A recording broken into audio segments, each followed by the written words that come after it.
इस तफसीली वजाहती जायजे में खुश आमदीद। आज हम जिस कहानी का तज्जिया करने वाले हैं वो दरअसल इंसानियत की सबसे पुरानी और बुनियादी कशमकश की दास्तान है। ये सिर्फ कोई आम तारीखी वाक़या नहीं है, बल्कि एक निहायत गहरा नफ्सियाती बयान है जो हमें बताता है कि आखिर इंसानी आजमाइशों का आगाज़ हुआ कहाँ से। तो चलिए सीधा इस किस्से की गहराई में चलते हैं और देखते हैं कि एक इंतहाई पुरसकून मुकाम से बेदखली का ये अजीम वाक़या आखिर रूनुमा कैसे हुआ। अच्छा, जरा सोचिए, क्या हो अगर आपका सबसे बड़ा दुश्मन आपका सबसे बेहतरीन दोस्त बनकर सामने आया। हम अक्सर यही सोचते हैं ना कि खतरा या बुराई हमेशा किसी खौफनाक शक्ल में आएगी, लेकिन जरा गौर कीजिए। जरा बताते हैं कि लालच और गुमराही पहली नज़र में बिल्कुल भी बुरी नहीं लगती। ये बिल्कुल एक ट्रोजन हॉर्स या किसी निहायत खूबसूरत तोहफे की तरह होती है। जब तबाही एक हमदर्द और खैरख्वाह का रूप धार ले तो सच मानिए इससे बचना तकरीबन नामुमकिन सा हो जाता है।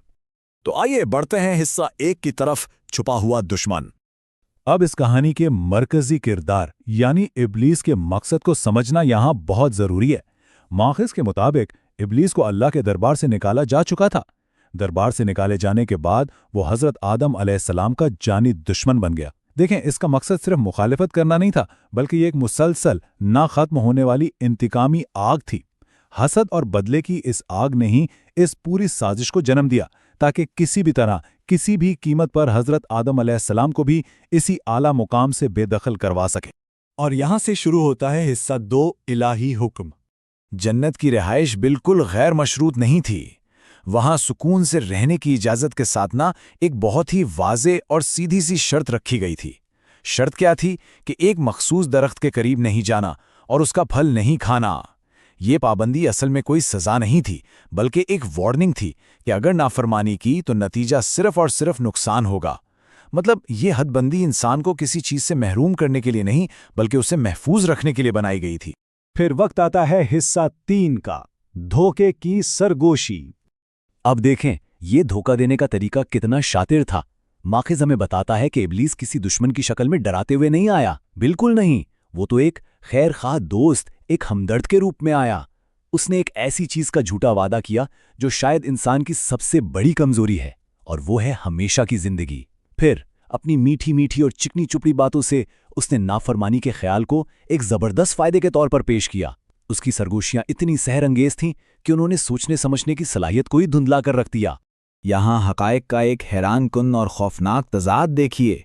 एक तरफ अल्लाह की बिल्कुल वाज़े डो टोक और सच्ची तनबीह है कि इस दरख्त के करीब जाने का मतलब है सीधा सीधा नुकसान, और दूसरी तरफ इस धोखेबाज का दिलकश वादा कि बस फल खा लो और हमेशा जन्नत के मज़े लो।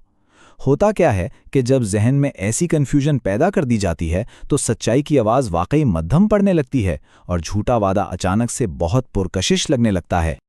अब चलते हैं कहानी के क्लाइमैक्स पर, हिस्सा 4, हतमी अंजाम।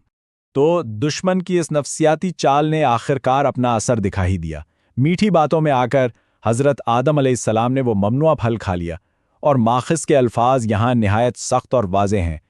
कोई ताख़ीर नहीं हुई, फ़ौरन ही नूरानी लिबास उतर गए, मासूमियत छिन गई, और अचानक इतनी बेबसी तारी हुई कि खुद को छुपाने के लिए जन्नत के पत्तों का सहारा लेना पड़ा। जी हाँ, ये उस हद को अबूर करने की फौरी, हतमी और शर्मनाक कीमत थी।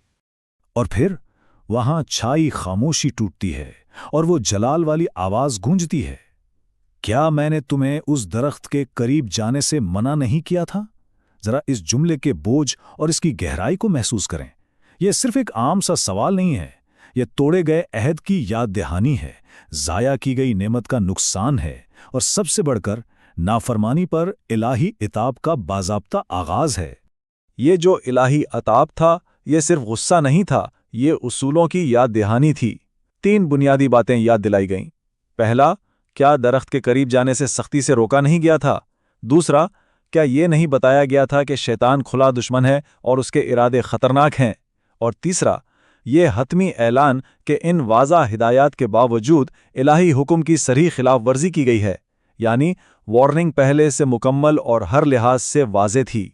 ज़वाल का ये पूरा सफ़र निहायत तेज़ी से तय हुआ। पहला मरहला देखें, जन्नत, सब कुछ परफेक्ट, फजल और मुकम्मल हिफाजत का मकाम। फिर दूसरा मरहला, धोखा, एक दोस्त के रूप में दुश्मन की आमद। तीसरा मरहला, नाफरमानी, वो ममनुआ फल खा लेना। और फिर आखिरी मरहला, बेदखली, अंजाम के तौर पर जमीन पर भेज दिया जाना, मुकम्मल हिफाजत से लेकर इस कठिन आजमाइश तक का ये सफर सिर्फ और सिर्फ एक गलत फैसले का नतीजा था। इस वजाहती जायजे को समेटते हुए ये कहानी हमें एक इंतहाई गहरी सोच में छोड़ जाती है। ये सिर्फ गुजरे वक्त का कोई किस्सा नहीं है, ये तो इंसानी नफ्सियात की एक मुस्तकिल हकीकत है। वो दुश्मन जो हमें सीधी राह और सुकून से हटाना चाहता है, क्या वो आज भी एक हमदर्द और दोस्त का रूप धार कर हमें नुकसान की तरफ तो नहीं ले जा रहा? क्योंकि याद रखिए, सबसे खतरनाक धोखा वही होता है जो हमारी अपनी ख्वाहिशात की शक्ल में हम तक पहुंचता है। इस जायजे का हिस्सा बनने का शुक्रिया। मुझे उम्मीद है कि इस तजिए से इस वाक़े के कई नए पहलू आप पर रोशन हुए होंगे।